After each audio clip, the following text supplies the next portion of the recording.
નમસ્કાર, હું ભવ્ય વર્મા, જિલ્લા કલેક્ટર અમદાવાદ.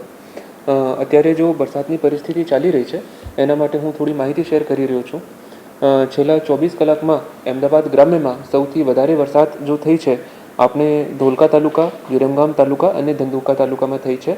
600 mm થી વધારે વરસાદ થઈ છે. આજના સવારેથી જોઈએ તો થોડી રાહત મળી છે. સવારે 8 વાગ્યા પછી એટલી વરસાદ નથી થઈ ગ્રામ્ય વિસ્તારમાં, ફક્ત ધોલકા વિસ્તારમાં થોડી વરસાદ થઈ છે. તો છેલ્લા 4-5 કલાકથી જો વરસાદ નહીં થઈ એના લીધે થોડું અત્યારે રિલીફ છે. હું કાલની માહિતી શેર કરું તો જિલ્લા વહીવટીતંત્ર દ્વારા અને પોલીસના સંકલનમાં રહી 430થી વધારે લોકોને સાવચેતીના ભાગરૂપે શિફ્ટ કરવામાં આવ્યા હતા અને અપ્રોક્સિમેટલી 40 લોકોને રેસ્ક્યુ કરવામાં આવ્યા હતા. આ જો 40 લોકોને રેસ્ક્યુ કરવામાં આવ્યો હતો આમાંથી 6 લોકો ક્રિટિકલ હતા, ફસાઈ ગયા હતા પાણીના ભરાવ વચ્ચે, અને એસડીઆરએફની ટીમના સાથે સંકલનમાં રહીને એ લોકોને બચાવ કરવામાં આવ્યો હતો. અત્યારે બધા લોકો સારા છે અને સ્ટેબલ છે. કાલના જે લોકોને શિફ્ટ કરવામાં આવ્યા હતા એમાં તકેદારીના ભાગરૂપે 40 આપણી પ્રેગ્નન્ટ મધર્સ હતી, એએનસી કેર જેને કહેવામાં આવે છે, એ લોકોને પણ શિફ્ટ કરવામાં આવ્યા હતા અને આમાંથી 4-5 લોકોની મધર્સની ડિલિવરી પણ થઈ છે અને બધા સારા છે અને સ્ટેબલ છે. આજના દિવસે અત્યાર એઝ ઓફ નાઉ આપણા ગ્રામ્ય વિસ્તારના 11 રોડ્સ બંધ છે. મોટાભાગે આ જો રોડ છે આ પંચાયત વિસ્તારના છે, સ્ટેટનો કોઈ રોડ અત્યારે બંધ નથી. આજના દિવસની હું ચર્ચા કરું તો મારી આખી ટીમ સતત ક્લોઝ મોનિટરિંગ કરી રહી છે. 3 તાલુકા ક્રિટિકલ છે આપણા માટે અત્યારે. આમાંથી સૌથી પહેલી ધોલકા તાલુકા છે. સો ધોલકા તાલુકામાં એને ખાસ કરીને ધોલકા શહેરમાં આપણે એક આર્મી યુનિટ ત્યાં પહોંચી ગઈ છે રેસ્ક્યુ કરવા માટે, અને એક એનડીઆરએફની યુનિટ આવતા 1 કલાકમાં ત્યાં પહોંચી જશે.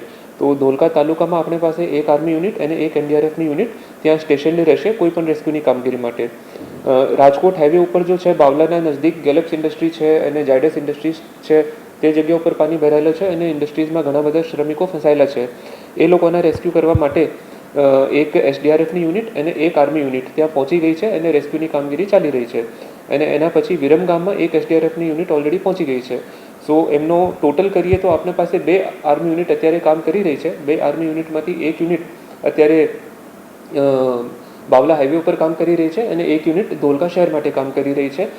એક એનડીઆરએફની ટીમ આપણી પાસે છે જે ધોલકા શહેરમાં કામ કરી રહી છે અને 2 એસડીઆરએફની ટીમ એક વિરમગામમાં અને એક બાવલા એરિયામાં કામ કરી રહી છે. આપણા વહીવટીતંત્રના અને પોલીસના જેટલા પણ અધિકારી છે એ બધા લોકો ફિલ્ડ ઉપર છે.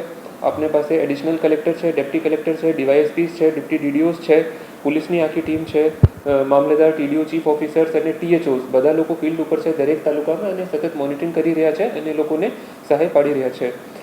ખાસ કરીને અત્યારે જ્યારે પાણી ઉતરવામાં આવે ત્યારે ડિપ્ટી ડીડીઓ અને જિલ્લા પંચાયત દ્વારા એક સર્વે કરવામાં આવશે અને બધા એરિયાઝની સફાઈ કરવામાં આવશે અને કેટલા વહેલી તકે લોકોને સહાય આપવામાં આવી શકે છે એના માટે સર્વે શરૂ કરવામાં આવશે.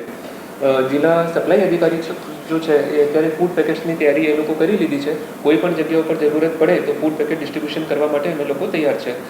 અને આ વસ્તુ છે અને લોકોને અપીલ છે કે આજના દિવસે પણ અમદાવાદ જિલ્લામાં રેડ એલર્ટ છે, તો આજ અડધો દિવસ નીકળી ગયો છે. સૌભાગ્યના રૂપે છેલ્લા 4 કલાકમાં ગ્રામ્ય વિસ્તારમાં એટલી વરસાદ નથી થઈ અને જો આવતા 9-10 કલાક આપણે એક સાવધાની રાખવાની છે. જો તો કોઈ અર્જન્ટ કામ ન હોય તો ઘરથી બહાર ન નીકળે તો સારું રહેશે. ધન્યવાદ.